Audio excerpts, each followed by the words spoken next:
Hello అందరికీ నమస్తే. నేను మీ శారద. ఈ పహల్గామ్ అటాక్ ఏదైతే జరిగిందో, ఈ దుండగులు ఎంత పనిచేశారు. మనకుండేదే ఒక భారతదేశం ఒక్కటే, మన హిందూస్కి ఉండేది. వేరే వేరే కంట్రీ వాళ్ళకి వేరే వేరే దేశాలు చాలా ఉన్నాయి. ఆ రిలీజియన్స్ వాళ్ళు చాలామంది ఉన్నారు. కానీ ఉండేదే మనకొక్కటే భారతదేశం. మనం ఇక్కడ కూడా వదిలేసి ఏమైపోవాలో తెలీదు. వాళ్ళకి మానవత్వం అని లేదు వాళ్ళకి. కాదు, నలుగురు వచ్చి ఇంతమందిని 26 ఎంతో మందిని చంపేశారు.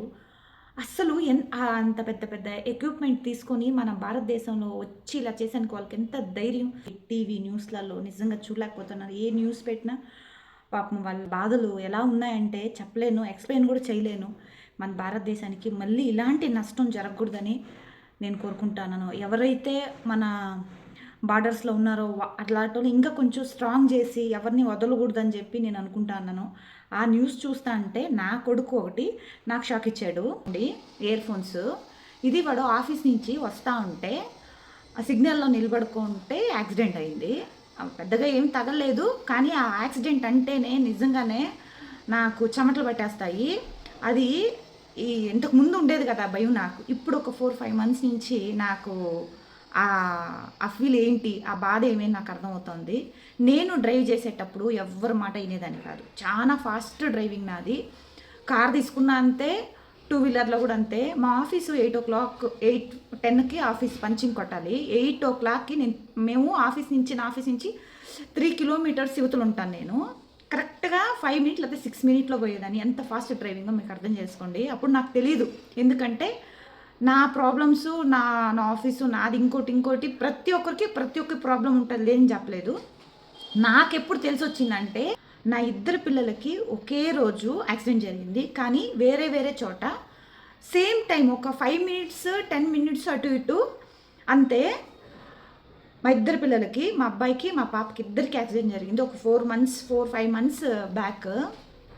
అది ఎట్ట జరిగిందంటే నాకు తెలీదు. నాకు ఈవినింగే తెలిసి, నేను ఆఫీస్లో ఉన్నాను, నాకు ఎవరు చెప్పలేదు. కానీ అలా ఎవరికి జరగకూడదని మళ్ళీ కోరుకుంటాను నేను. వాడు మా పాపను తీసుకుని బస్ స్టాప్లో వదిలిపెట్టి వాడు బసవనగుడి కాలేజ్, మా పాపది నాగవర కాలేజ్. ఇద్దరు అంటే మాకు దగ్గర. మా అబ్బాయిది ఒక 19 kilometers, మా పాపది ఒక 10 kilometers డిస్టెన్స్. ఇద్దరును ఒకే టైమింగ్స్లో. వీడు పోతా ఉంటే మల్లేశ్వరం సర్కిల్ సిగ్నల్ పడింది. ఆ సిగ్నల్ గ్రీన్ పడినాక మూవ్ అవుతారు కదా, ఇంకేం స్టార్ట్ అవుతున్నాడు అనే కొద్దికి జొమాటో వాడు బైక్ తీసుకొచ్చి మా అబ్బాయి గుద్దేశాడు. ఎట్ట గుద్దాడంటే అసలు ఇంకా డ్రైవ్ ఇంకా చెయ్యాలి అంతే, వచ్చి గుద్దేశాడు. వాడు ఏమనుకున్నాడా ఏమి నిజంగా నాకు తెలియదు. వాడు అంత ఫాస్ట్లో ఉన్నాడంట. ట్యాంక్ ఆ మీటర్ ఉంటుంది కదా, డిజిటల్ మీటరు, అది ఏమి టైమింగ్స్ చూపించేది, మళ్ళీ పెట్రోల్ ఎంత అని చూపించేది, అది ఫోను, ఫుట్వేరు, ప్రతి ఒక్కటి ఫుల్ తుక్కు అయిపోయింది.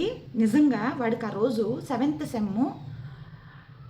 Exam, final exam. వాడు 10 o'clockకి కాలేజీకి పోవాలి. వాడికి ఎంత టెన్షన్ ఉంటుంది మీరు కొంచెం అర్థం చేసుకోండి.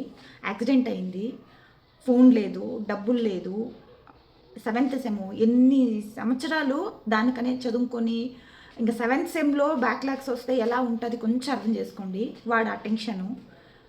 వాడు సరే అని చెప్పి అక్కడ పోలీస్ స్టేషన్కి పోయి వాడిని తీసుకెళ్ళి పోలీస్ స్టేషన్లో అప్పచెప్పి లెటర్ రాసి కంప్లైంట్ ఇచ్చి ఆ పోలీస్ అతని దగ్గర 100 rupees తీసుకొని ఆటో పోయాడు. మళ్ళీ రాసేసి 4 o'clock నాకు ఫోన్ చేస్తున్నాడు. మమ్మీ ఎక్కడుండవు, మాకు 4 o'clockకి మాకు ఆఫీస్ వదిలేస్తారు 4:10కి. నేను చెప్పాను 4 o'clock డిపార్ట్మెంట్ వదులుతున్నాను సంతోష్, నువ్వు ఏం చెప్పురా అంటే వాడు కొంచెం ఏమో నీకు చెప్పాలి మమ్మీ అన్నాడు. ఏం జరిగింది, ఏం చెప్పు, ఏమన్నా డబ్బులు కావాలా అని నేను అడిగిన. లేదు మమ్మీ ఇట్టా నాదే బండి యాక్సిడెంట్ అయింది అని. వాడికి ఏమైనా చెప్పలేదు. ఒక్కొక్కటి మమ్మీ ఇట్లా ట్యాంక్ ఇట్ట చూడండి, ఇక్కడ ఫుల్ అటు సైడ్ కూడా ఉంది, అయింది. ఫుట్వేర్ ఇట్ అయింది. ముందు రాడ్ ఉంటుంది కదా, అది బెండ్ అయిపోయింది. ఎలా బెండ్ అయిందంటే నిజంగా ఇలా ఉంటుంది కదా స్ట్రైట్గా, రాయల్ ఎన్ఫీల్డ్కి ఇట్లా ఇది రాడ్డు, ఆ రాడ్డు ఇచ్చుగుడు ఇట్లా ప్రెస్ అయింది. ఇలా ఆ కాలు ఉంటే నిజంగా చెప్తున్నాను, ఆ కాలు అక్కడ ఉంటే వీడు నాలాగే కొంచెం బొద్దుగా ఉంటాడు. కానీ ఈ ఎక్సర్సైజు, ఈ యోగాలు కొంచెం చేశాడు, కొంచెం ఫిట్గా ఉండాలని చెప్పి. కొంచెం లావుగా ఉన్నాడు, కానీ ఆ ఫిట్నెస్ వల్ల ఆ స్టామినా ఉంటుంది. కొంచెం నేను అలా జంప్ చేశానని చెప్పాడు. ఎలా చేశాడో నాకైతే తెలీదు. వీడు నీకేమైందని అడుగుతా ఉంటే వీడేం చెప్తున్నాడు, మీటర్ పగిలిపోయింది మమ్మీ, ఆ మీటర్ కాస్ట్ ఇంత అవుతుంది, ముందురుండేది లైట్ కాస్ట్ ఇంత ఉంటుంది. నేను 10 నిమిషాలు మాట్లాడాను, 10 నిమిషాలు వాడు బండి గురించే చెప్తుండే. ఎవరికైనా పిల్లలకి బండి అలా అయిపోతే వాళ్ళు ఎవరికైనా బండి అంటే ఒక డ్రీమ్ కదా, బండి ఇట్ అయిపోయిందని వాడు టెన్షన్ పడుతున్నాడు. నాకేమి ఒక తల్లిగా నేనేమంటా, కొడుకు ఏమైంది, బండి పోతే పోనీరా నీకేమైంది అంటే నాకేం కాలేదు మమ్మీ, కొంచెం లైట్గా అయింది, నా ఫ్రెండ్స్ కొంచెం కాలేజ్లోనే కొంచెం బ్యాండేజ్ అంతా చేశారు, కొంచెం అంటున్నావు, బండి అట్ట అవుతే నీకేం కాకుండా ఉందా, నువ్వు అబద్ధం చెప్పొద్దు, ఇప్పుడు యాడున్నా అంటే కాలేజ్ బయట వచ్చాను, ఎగ్జామ్ రాసేసి ఎగ్జామ్ బాగానే రాసినాను అని చెప్పాడు. అవునా సరే కరెక్ట్గా చెప్పు నీకేం కాలేదంటే, లేదు మమ్మీ నాకేం కాలేదు, మల్లేశ్వరంకి వచ్చే నువ్వు అన్నాడు. సరే నేను మల్లేశ్వరంకి వస్తాను, పంచి కొట్టేసి బండి తీసుకొని వస్తానని చెప్పాను. అవునా సరే అనేసి నేను బయటకు వచ్చి మా హస్బెండ్కి ఫోన్ చేస్తే, ఇట్లా యాక్సిడెంట్ అయిందంట అంటే, అవును నేను ఇక్కడే ఉన్నాను అన్నాడు. అవునా నువ్వు అక్కడే ఉండావా, ఇప్పుడు నేను కూడా రావాలా అని అడిగితే ఆయన మల్లేశ్వరం నేను అన్నాను అక్కడికే రావాలా మల్లేశ్వరంకి ఎందుకు వస్తావు నువ్వు అన్నాడు. మరి యాక్సిడెంట్ అయ్యేది మల్లేశ్వరంలో కదా, అక్కడికే రావాలా నేను.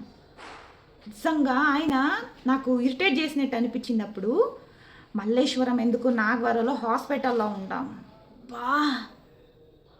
నిజంగా నా కొడుక్కి ఇలా అయిపోయింది, వాడు అబద్ధం చెప్పాడు, కాలేజ్ వచ్చినాను ఎగ్జామ్ రాసినాను అనేసి అన్నాడు కదా, నువ్వెందుకు నాగవరాల్లోనూ హాస్పిటల్, ఏ హాస్పిటల్, నువ్వు కొంచెం కరెక్ట్గా మాట్లాడు, ఎవరికేమైంది అనేసి. నేను వాళ్ళ ఫ్రెండ్స్కి ఏమన్నా లేదు పాపకు యాక్సిడెంట్ అయింది అలాడుతూ నేను ఇక్కడ నాగవరా దగ్గర హాస్పిటల్లో అడ్మిట్ చేసిండారు, నాకు 2 గంటలకు చెప్పారు.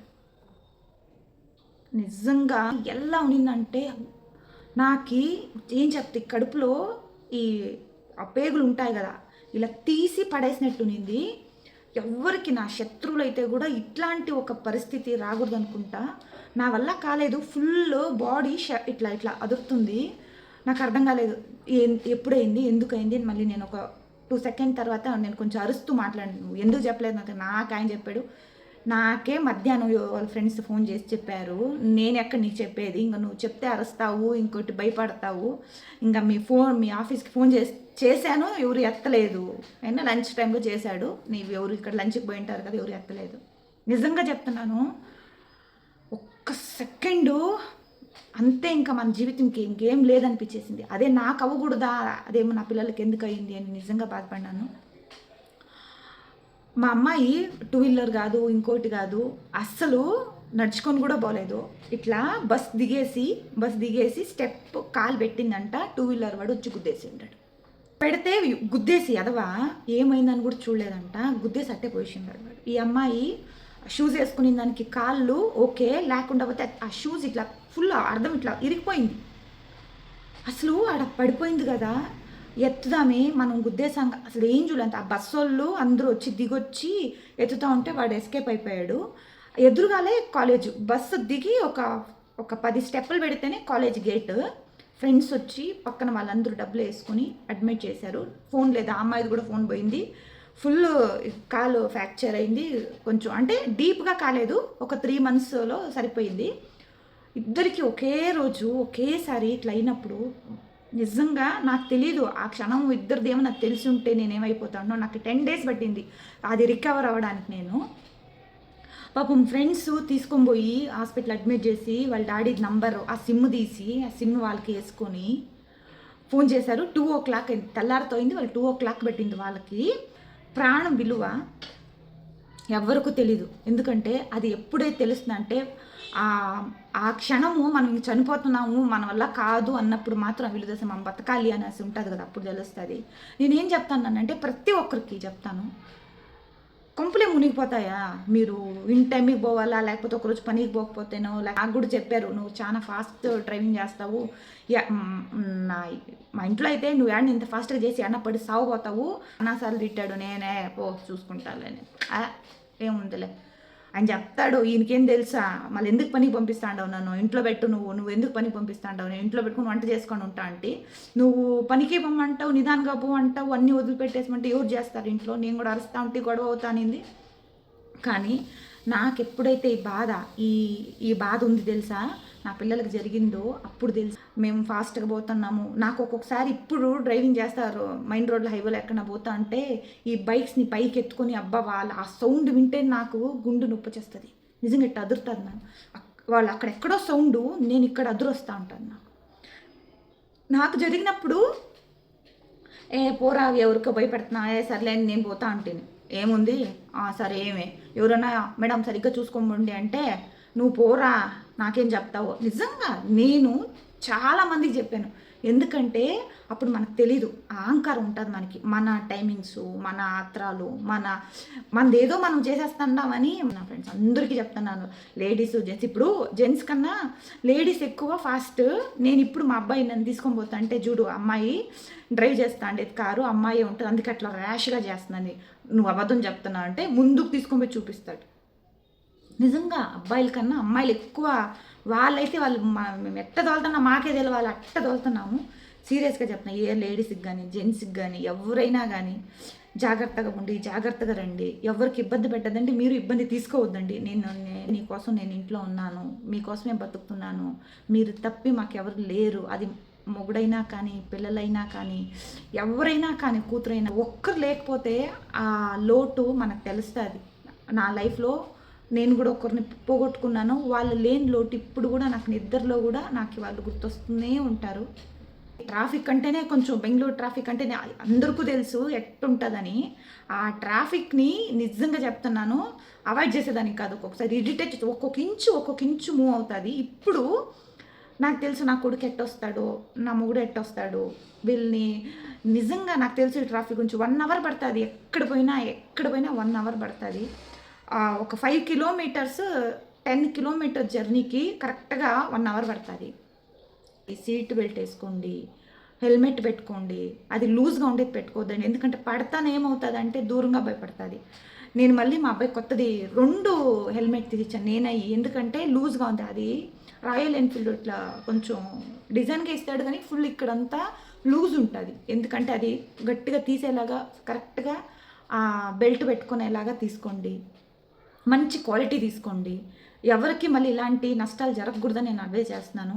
ఎందుకంటే ప్రతి ఆడపిల్లకి ఒక తండ్రి ఒక మొగుడు ఎలా అవసరమో, ఆడపిల్లలకు కూడా అంతే, తన పిల్లలకి మొగుడికి తల్లిదండ్రులకు కూడా అవసరం. ఎవరిది వాళ్ళది రోల్స్ ఉంటాయి. అందుకని ప్రపంచంలో ప్రాణానికన్నా విలువైంది వేరే లేదు. మళ్ళీ నెక్స్ట్ జలం ఉంటుందో లేదో కూడా తెలీదు. అందుకని ఉండేదాన్ని భద్రంగా, భగవంతుడు ఇచ్చిండే చేయిలు కాళ్ళని భద్రంగా పెట్టుకోండి.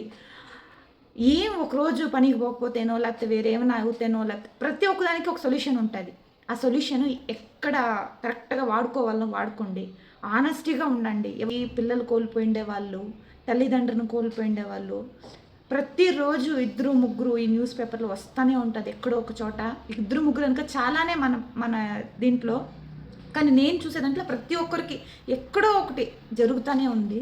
నేను ఇంకోటి కూడా చూశానండి, ఏమంటే మా ఆఫీస్కి పోయే రూట్లోనే అక్కడ ట్రాఫిక్ పోలీస్ అతను ఉన్నాడు, కానీ ఈ అబ్బాయికి తెలీదు, అక్కడ కనిపించినాడని చెప్పి వాళ్ళు పట్టుకుంటారని ఎంత ఫాస్ట్గా యూటర్న్ చేశాడు. సో ఆ రోడ్లో పోయేటప్పుడు ఆ యూటర్న్ ఉంది, హైవేకు ఇట్లా సందు రోడ్డు, ఆ హైవేలో ఉన్నారు వాళ్ళు. ఎట్ట తీసుకున్నాడంటే నిజంగా ఆ సౌండ్ కూడా ఎక్కడ పోయి పడ్డాడంటే అట్లా పడింది తెలుసు, వీడు పడినాడు, వీడు కాలు చేసి తిరిగిందిలే వీడికి అనుకున్నాను. కానీ నేను ఆఫీస్కి పోయినాను ఆ టైంలో. వచ్చేటప్పుడు అక్కడ అందరూ మాట్లాడుకోవడం, ఎందుకంటే దగ్గర మా ఇంటికి దగ్గరలోనే, కోట్ హైవేకి దగ్గరలో ఉంటాము.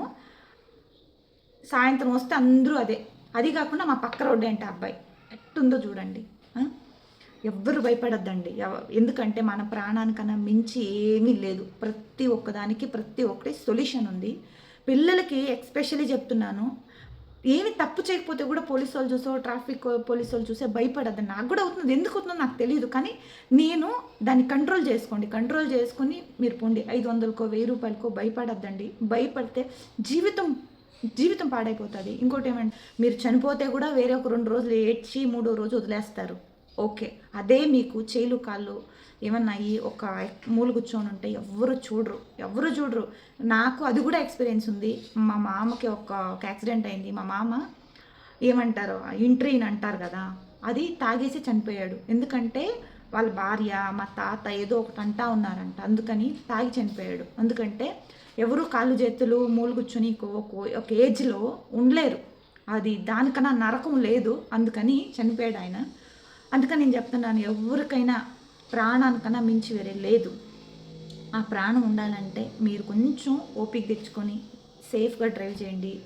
మీకోసం మీ ఇంట్లో అందరూ ఎదురు చూస్తూ అంటారు, వాళ్ళ కోసం గుర్తుపెట్టుకొని కొంచెం సేఫ్గా డ్రైవ్ చేసి అందరూ సేఫ్గా ఉండండి.